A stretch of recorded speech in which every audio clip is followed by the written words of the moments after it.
Oke, hai semuanya. Jadi kan kemarin itu kemarin lagi video sebelumnya itu kita udah belajar cara bikin suatu function dan gimana cara ngemanggil function itu kan, tapi tanpa parameter. Nah, gimana kalau sekarang kita pengen ngepas suatu value ke suatu function gitu. Nah, jadi kalau kalian yang nonton, gue ringkas aja video sebelumnya itu kita bikin perbedaan, ini tuh tanpa function, ini function sih cuma satu gitu. Nah, terus kita bikin kalau cara kita bikin function ini terus kita panggil di mainnya gitu. Nah, terus jadi kan kalau di sini kan kita nggak pakai parameter kan, kayak masih kosong kan tempat buat parameternya di sini. Terus gimana kalau kita sekarang pengen nambahin parameter gitu. Nah, oke, jadi bentar, gue ngikut dulu. Oh ya, jadi ini agak panjang ya. Bentar deh, ini gue taruh di bawah dulu biar lebih jelas. Nah, jadi tuh ininya code-nya. Ini ada dua. Dan di sini tuh gue bikin langsung di atas aja gitu. Jadi tuh code-nya itu kan langsung baca ininya kan. Gue lagi mikir gimana cara gue bisa bikin video ini tuh tanpa kalian harus tonton video yang sebelumnya gitu. Jadi kalau kalian pengen nambah video sebelumnya itu follow up-nya aja. Nah, jadi gini, jadi kan kalau di sini tuh kan code yang akan dieksekusi itu, ya itu semuanya bakal dieksekusi sih. Cuman yang bakal bener-bener kelihatan itu adalah mainnya kan. Nah, terus kan di sini kan di main itu composed of kita ngedeclare suatu integer i yang menyimpan suatu 42. Terus di sini gue bikin puts kalau ini tuh adalah function main loh, gue nggak tahu. Nah, terus di sini gue panggil function i gitu. Di sini kan gue bikin function namanya function kan. Jadi kalau kurang jelas kita gue ganti namanya deh.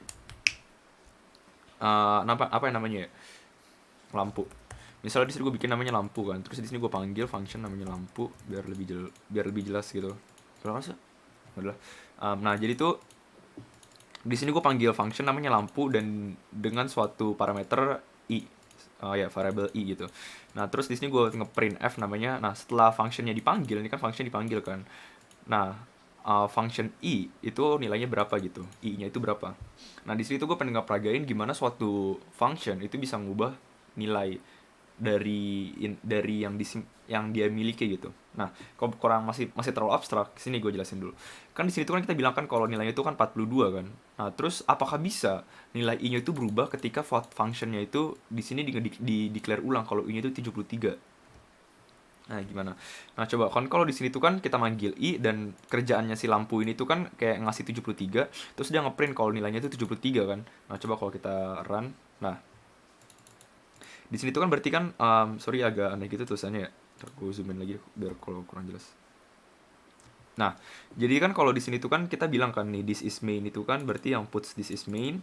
Terus yang di sini itu kan lampu i dipanggil dan kerja lampu itu literally the value is i.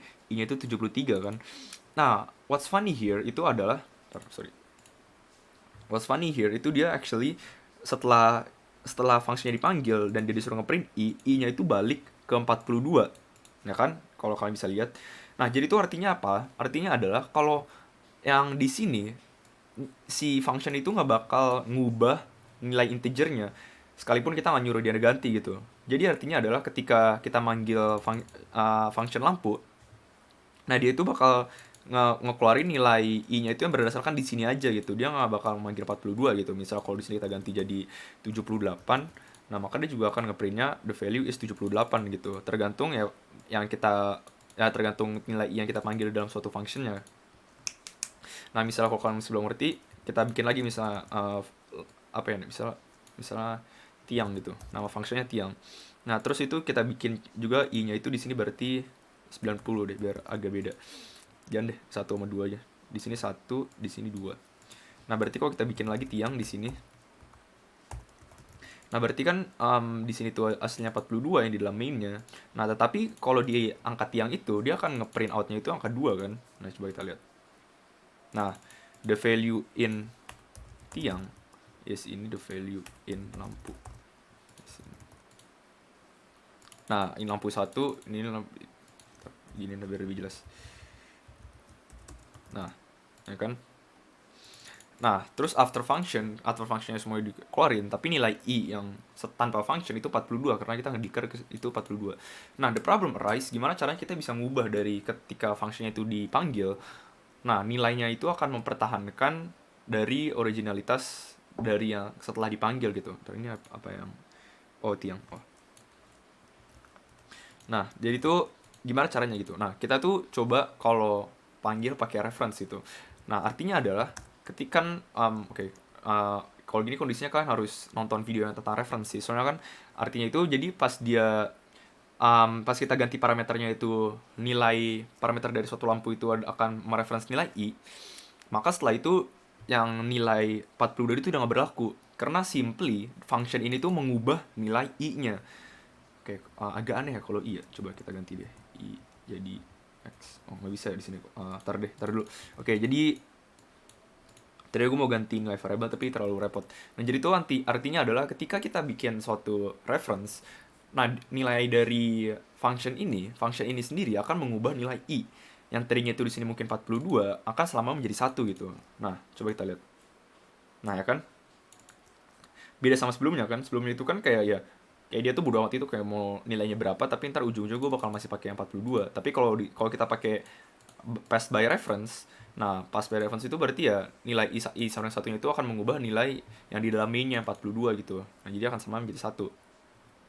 Nah, jadi kita di sini kita udah belajar gimana cara kita mengubah parameter di suatu function pas di call, dan gimana kalau ini kan kita kan sebagai integer kan. Nah, gimana kalau kita mau pakai float gitu. Jadi kita tuh pass-nya value-nya itu berupa string. Float lagi, sorry, berupa string. Kalau float mah nggak beda jauh sama semangka. Nah, jadi itu kita kayak gini. Nah, jadi itu kan kalau begini perlu ya.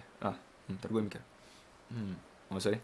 Nah, jadi tuh di sini tuh kan kita bikin lagi kan int main. Nah, di sini tuh artinya apaan? Kita kan pakai library string kan. Nah, artinya itu dia bakal tahu kalau kalau string lu tulis aja string nih. Artinya lu bikin string yang dengan variabel s yang dia itu menyimpan suatu string namanya this is a string. Kayak lumayan aneh pas didengar ya kalau pertama kali programming. Tapi emang that's how it is.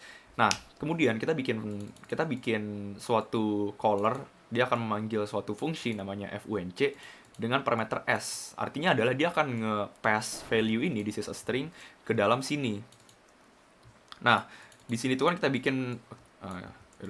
bikin ini kan function yang namanya func, dan parameternya itu adalah string s. Nah, ini kan tipe data type-nya kan, dan ini tuh adalah apa yang di return gitu. Terus di sini kita bikin print f, terus the value is %s/n/n buat enter, gue jelasin. Dan ini tuh adalah cara kita kan kalau gimana ya jelasin ya kalau biar gampang. Jadi kan kalau kita kan %d itu akan digantikan dengan i kan di sini. Nah, jadi itu misal kita bikin kayak gini. Damn it, ini %n ya. Ntar kita bikin gini aja. Nah, the value in lampu 1 itu I-nya. Artinya itu adalah %d itu akan ditepati oleh I kan di sini. Nah, nilai berapapun I, kalau di sini 1 dia akan mengisi nilai di situ. Nah, tetapi kalau di sini cara manggilnya itu adalah kita pakai s.c_string atau str, buka tutup kurung. Nah, terus artinya adalah ketika kita ngerun ini, nilai dari %s-nya itu akan ditepati oleh dia, dan karena di sini itu adalah s yang di dalam dot ini. Nah, maka dia akan ngeprint nilai s-nya itu. Nah, value dari s-nya itu kan berupa string kan. Maka yang diharapkan pas kita ngerun itu adalah the value is this is a string. Kita lihat. Nah, the value is this is a string. Nah, jadi tuh kedua source code ini akan gue upload, dan kalian bisa lihat di link di bagian description-nya kalau kalian mau ganti-ganti. Gue rekomend kalian ganti-ganti sih. Soalnya misalnya kalau kalian di sini pengen nyoba, atau bahkan kalian kontrol terus kalian bikin baru lagi gitu. Kalian mau coding sendiri terus lihat kayak yang salah apa ya gitu. Misalnya soalnya itu the best way to study juga gitu. Kalau kalian main efektif ya harus hands on. Coding apa sih? Oke, I think that's all. Kalau kalian ada pertanyaan, tanya aja di komen. Terus jangan lupa juga buat follow Instagramnya, karena kita bakal ngepost banyak informasi di Instagramnya. Terus ya just have fun. And yeah,